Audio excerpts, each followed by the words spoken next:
Hello YouTube, this is Neon. I wanted to talk about a couple of deaths that had occurred while I was on a project in Palm Springs in the early 2000s. We had been moved out there on a petition and voter registration project that there was enough work to where my coordinator at the time was actually able to put us up in a condo. He had 4 of us in one condo and 4 other people in another condo, and then there were some other people working the project who he did not move out there. In order for us to move out there or to live in the condos, we had a certain quota that we had to do. So in our condo there was me and my boyfriend and a hetero couple, and in the other condo there was 2 women in one room who I guess were friends, and then there was I think a hetero couple in the other room. Now the first death was the male. He had gone into a diabetic coma. He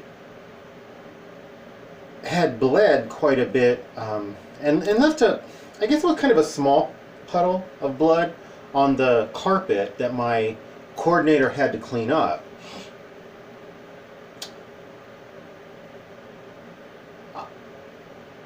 The condo that we were in was in a retirement community. We ended up getting kind of booted out early, so my boyfriend and I had been moved to their condo because after he died, I guess there was a room available. Either the girl ended up moving out, or she might have slept on the couch or something. But I think she ended up having to leave because her boyfriend had died. But I found out later that he had gone into a diabetic coma, that had they caught it at the beginning of it,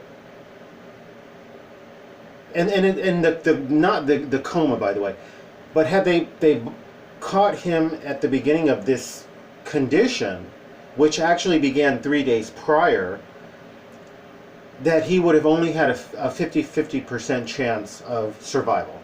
And I think that his death was almost inevitable, and by the time he went into a coma, it was done. It was a done deal. So that was very sad.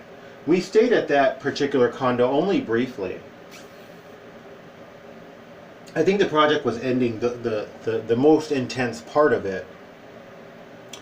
So my boyfriend and I ended up getting another place on our own. We continued to do petitioning, it just wasn't as intense.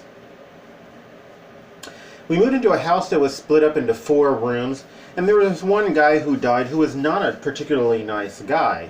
He had this ugly gray colored dog that, if I remember correctly, was partially balding, had breath like poop, and was just ugly and scary. He looked like the werewolf. When a dude turned into a werewolf, he looked like something like that. It was just not pretty, and I don't know how to describe the dog.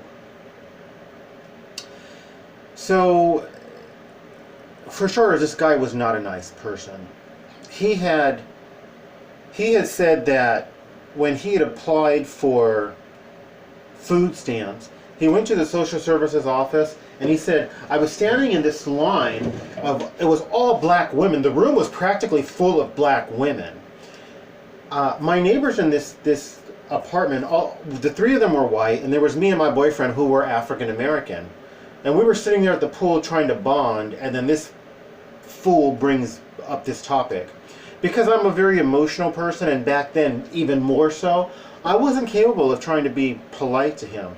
So I didn't say anything, because it would have just been me cussing and screaming and making a scene.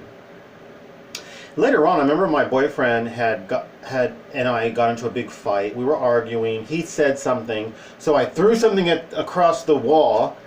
He was standing behind me, by the way. I didn't throw it at him. And I broke it, and he thought that I was then going to turn around and attack him, which I was not. So he bear hugged me, threw me on the bed, and held me down. I'm screaming bloody murder. I ended up bending his thumb so that he would let me go. And I told him that you thought I was going to hit you. I'm not going to hit you. I wasn't going to hit you then. I'm not going to hit you now. But don't you ever try to restrain me. I'm like the angry wife that breaks dishes, but she doesn't hit her children. She doesn't hit her husband. I used to be. I'm not today. I won't even break dishes today. So later on, this same mean neighbor told me that this was after my boyfriend had moved out and left me because I broke too many dishes. He told me he heard us fighting that day. And he said the way I was screaming, he thought I was being killed. And I thought, wow, really? You heard all of that, yet you didn't call the police. You didn't bother to check on me. Not a nice person. One day we were talking and he told me he went to visit his grandson. He actually he was gay, but he had been married before to a woman and had a son. And he said that when he went to visit his grandson, his son's girlfriend came to the door and said, let me let your son know that you're here and get his permission. He got very indignant over that and left. And he told me, and I never went back and I never talked to any of them again. If I have to get permission to see my grandson, he says, then I don't want to have anything to do with them. So he never tried to see his son or his grandson again. That was the end of the story for him. Somewhere along the way, it was clear to me that he was dying. One day I picked him up from a casino, and I could see that his testicles were like the size of 2 oranges, or maybe 2 grapefruit. And they were dangling. He was wearing really loose shorts, but as they were dangling and hitting his shorts, I was looking through my back mirror, and he was using a walker, and I was like, oh my God, I didn't know that anybody's testicles could be that big. I didn't know he was dying. He was dying. And he would have died within a few weeks of this, or maybe within a month of this. Later on, I went to visit him, and he was incontinent. He somehow pooped on the carpet and managed to sort of drag it, so there were pieces of human poop. I ended up cleaning up his carpet for him. It's one of those things when you see somebody dying, and even though this person may be a rotten person, you get really emotional and connected to them, and you feel like they're a good person, but they're not. They're still a rotten person. They just happen to be dying. So I was overlooking everything and just trying to make his life better. And I didn't really know he was dying. I just knew that he was physically in a really bad way. He had poop on his bed as well, and didn't really want me to help clean him or clean his bed, although if I remember correctly, I was more than willing to help clean him. I don't know, I think his female friend came over and may have helped clean him. So one day we found him unconscious. We called the ambulance, and the ambulance took him to the hospital. He couldn't get up. And I don't know if he may not have been unconscious. He may have been stuck on his chair in his restroom calling for help, but he couldn't get up. So before that, I remember he asked me to go and buy him food. He was broke. He couldn't pay his rent. He lucked out one month and was able to pay the rent he won the rent at the casino. But that only happened once. So anyway, I went and bought him food. He showed no gratitude. He didn't even say thank you. And I bought him food with my money. Not to mention, I went and bought the food and delivered it to him. And as I'm leaving, I finally say, you're welcome. And he's like, huh? I'm like, for the food, you're welcome. And he said, oh, thank you. He had wanted me to buy him beer, and I was like, no, I'm not buying you beer. You're in a bad way. Physically, I don't think you need beer. So, fast forward to when he was in the hospital, I went and visited him, and he was connected to a lot of tubes. He couldn't speak. He tried to write me a note on paper, and it made no sense. He could not write clearly. It was just kind of a cup. It was letters, but the letters didn't spell anything. And I remember I cleaned the bottom of his feet. I complained to the nurse. I was like, why aren't y'all cleaning his feet? And the nurse was kind of like indignant that I complained. And it was basically, well, he didn't really feel he owed me an explanation. And it's like, who are you? Are you his family? And later on when I came to visit him, he told me, well, I told the family that you were making problems, and the family said that you can't visit him anymore. Done deal, that was that. So he died. Come to find out, a female friend of his, she told me that he had cirrhosis of the liver and he had colon cancer, either colon cancer or rectal cancer. And I believe both were inoperable and terminal. So he was definitely going to die. She told me that the family, if I remember correctly, she's the one who told me the family didn't care.